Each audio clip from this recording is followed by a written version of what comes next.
చర్చకు స్వాగతం.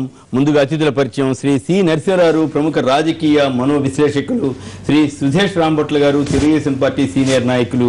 ఇక ఢిల్లీ నుంచి శ్రీ లగడపాటి రాజగోపాల్ గారు, సంచలనాత్మక రాజకీయ నాయకుడు, విజయవాడ లోక్సభ సభ్యులు శ్రీ రాజగోపాల్ గారు కూడా మనతో ఉన్నారు. అలాగే టీఆర్ఎస్ ముఖ్య నేత శ్రీ ఈటెల రాజేందర్ గారు మరికొద్ది క్షణాల్లో మనతోటి జాయిన్ అవనున్నారు. ముందుగా రాజగోపాల్ గారు, మీరు చెప్పండి, ప్రధానంగా రాష్ట్ర ప్రభుత్వం ఆర్థికంగా చాలా కటకటమైనటువంటి పరిస్థితి ఎదుర్కొంటోందని వార్తలు వస్తున్నాయి. ఈ నెల జీతాలు కూడా ఇవ్వలేదని అంటున్నారు. దీనికి సంబంధించి మీరేమైనా మాట్లాడతారా? నిజంగా రాష్ట్ర ప్రభుత్వం ఇలాంటి పరిస్థితి ఎదుర్కోవడానికి ఏమిటి కారణం అని మీరు అనుకుంటున్నారు? ఇప్పుడు జీతాలు ఇవ్వలేని పరిస్థితిలో లేదు, కానీ ఖచ్చితంగా ఆర్థిక మాంద్యం వల్ల కొంత గత సంవత్సరం నుంచి కొంత ఈ యొక్క ఆర్థికంగా కొంత ఇబ్బంది అయితే ఉంది. గత 5 ఏళ్లలో ఉన్న నిధులు కానీ అప్పుడు వచ్చిన వనరులు కానీ ఇప్పుడు కొంచెం కొరబడిన మాట వాస్తవమే. కాకపోతే ఇప్పుడిప్పుడు కొంత పుంజుకుంటుంది. ఆర్థిక మాంద్యం నుంచి కొంచెం బయటపడుతున్నాం. ఖచ్చితంగా ప్రభుత్వ రెవెన్యూ కూడా ఇప్పుడిప్పుడే కమర్షియల్ ట్యాక్సెస్ కానీ ఇతరత్ర వచ్చే రెవెన్యూస్ కూడా పెరుగుతా ఉన్నాం. కొంచెంగా పెరుగుదల కనిపించబోతుంది. అందుకని ఈ సంవత్సరం కూడా కొంచెం ఇబ్బంది ఉన్నా ఆ తర్వాత సంవత్సరాల్లో ఇబ్బంది లేదని చెప్పి, అంటే నా యొక్క అంచనా నేను పరిశ్రమలో కానీ అలాగే ఈ యొక్క పన్నుల విషయంలో కానీ ఏ విధంగా రాబడి వస్తుందో దాన్ని పరిశీలిస్తే కొంత ఊరట ఉందని చెప్పచ్చు. ఎందుకంటే తగ్గుముఖం పట్టిన ఆ యొక్క వనరులు ఇప్పుడిప్పుడే కొంత పెరిగే అవకాశం కూడా కనపడుతూ ఉంది. రైట్. అయితే మనం ఒక SMS కూడా ఇచ్చాం.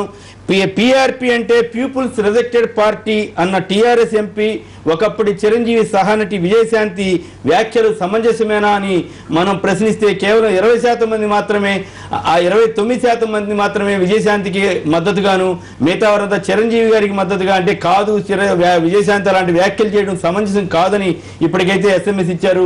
ఈ చర్చ పూర్తయ్యేలోపు SMS ఏ రకంగా మారుతుందో చూద్దాం. ఇక సురేష్ గారు, మీరేమంటారు?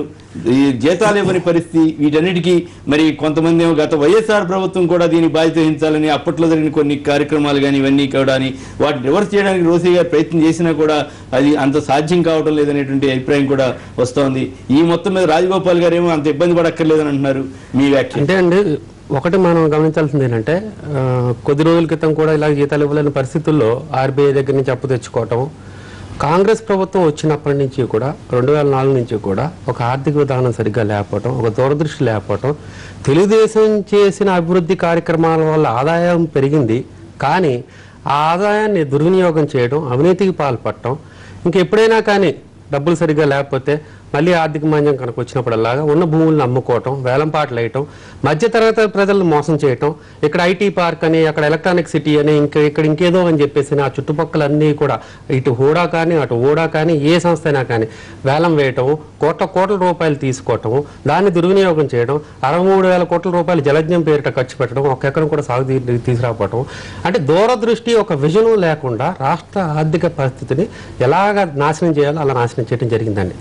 ఇవాళైనా కానీ కళ్ళు తెరిచి, అంటే ఇది ఒక క్రైసిస్ పరిస్థితి, ఇవాళైనా కానీ కళ్ళు తెరిచి ఈ క్రైసిస్ని సరిగ్గా మేనేజ్ చేసుకోలేకపోతే ఇది ఇంకా అధోగతి పాలయ్యే అవకాశం ఉంది.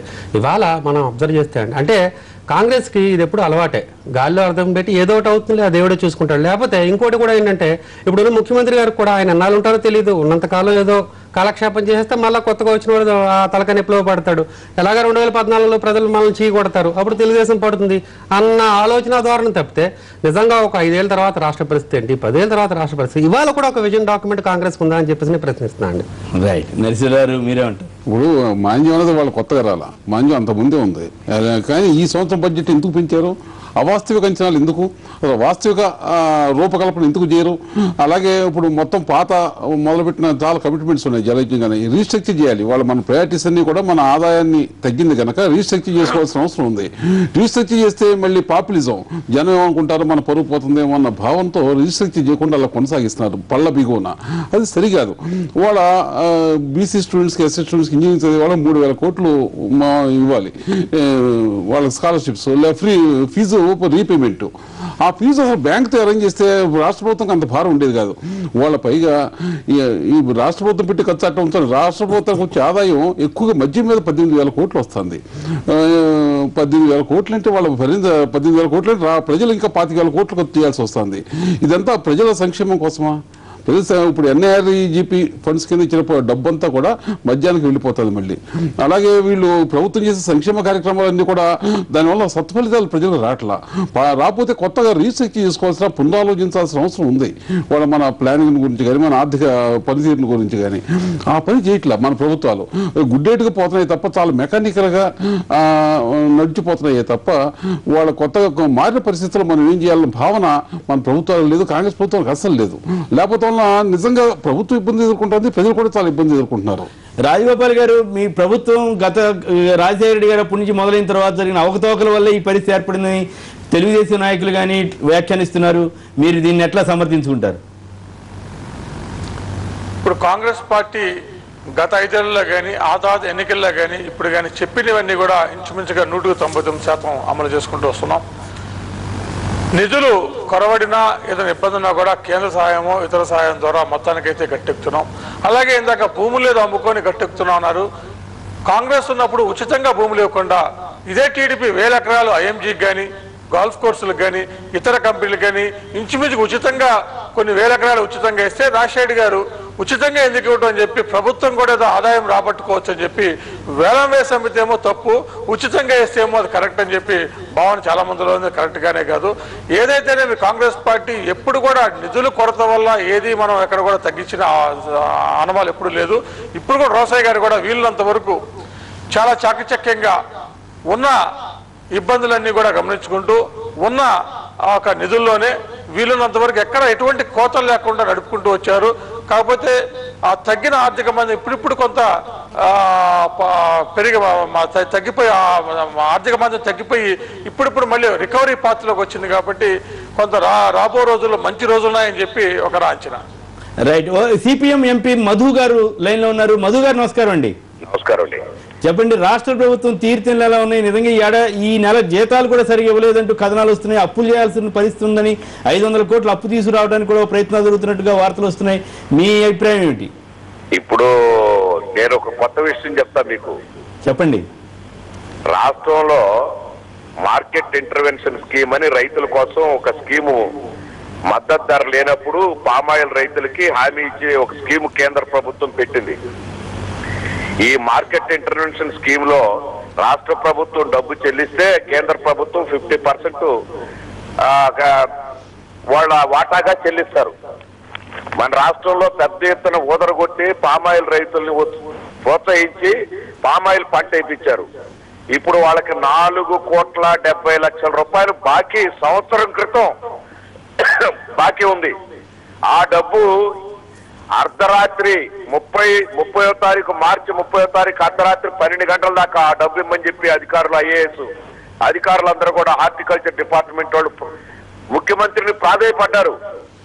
ఆ 4,70,00,000 రూపాయల్లో కనీసం 50% 2,30,00,000 రూపాయలు వెంటనే మా కేంద్ర ప్రభుత్వం నుంచి వస్తుంది. ఆ డబ్బు కూడా ఇవ్వాల.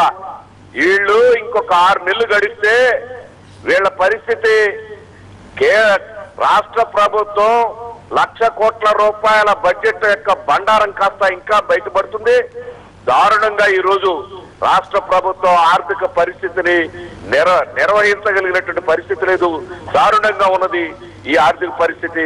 4,70,00,000 కోసం ఈ రోజు రైతులు, పామాయిల్ రైతులు ఉన్నారు. ఇప్పుడు రేపో ఎల్లుండో ముఖ్యమంత్రిని నిలేసేటువంటి పరిస్థితి కనపడతా ఉంది పశ్చిమ గోదావరి జిల్లాలో. మధు గారు లైన్ లో ఉండండి. రాజగోపాల్ గారు, ఈ సందర్భంలో ఒక చిన్న విషయం చెప్పాలి. మన ఎడ్యుకేషన్ డిపార్ట్మెంట్ కూడా రావాల్సిన డబ్బులు 500 కోట్లు అయిపోయినాయి. ఎందుకంటే స్టేట్ ఖర్చు పెట్టలేదు కనుక కేంద్రం నుంచి మొన్న బడ్జెట్ లో. అంటే కేవలం కేంద్రం మనకు ఉదారంగా ఇస్తా అంటే 80% ఇస్తారంటే 20% ఖర్చు పెట్టలేక ఆ 80% కోల్పోవాల్సిన పరిస్థితి వస్తున్నది రాష్ట్రంలో. నిజంగా చాలా విచారకరం. రైట్. రాజగోపాల్ గారు, మీరేమంటారు? కేవలం 4 కోట్లు కూడా ఇవ్వలేకపోతుంది ఈ ప్రభుత్వం. మరో 6 నెలల్లో మరింత బండారం బయటపడుతుందని సిపిఎం ఎంపీ మధు గారు అంటున్నారు. మీరేమంటారు? ఇప్పుడు గత సంవత్సరం నుంచి కొంత తగ్గుముఖం పట్టిందని చెప్పి ఇప్పుడిప్పుడే మళ్ళీ పైకి పెరిగే అవకాశం ఉందని కూడా మా అంచనా చెప్తుంది. అందుకని ఒక 4 కోట్ల కదా అక్కడ చెదురుముదురుగా అనేక పేమెంట్స్ లో కూడా కొంత జాప్యం జరుగుతూనే ఉంది. ఇరిగేషన్ కానీ లేకపోతే స్కాలర్షిప్ విషయంలో కానీ కొంత జాప్యం ఉంది. కానీ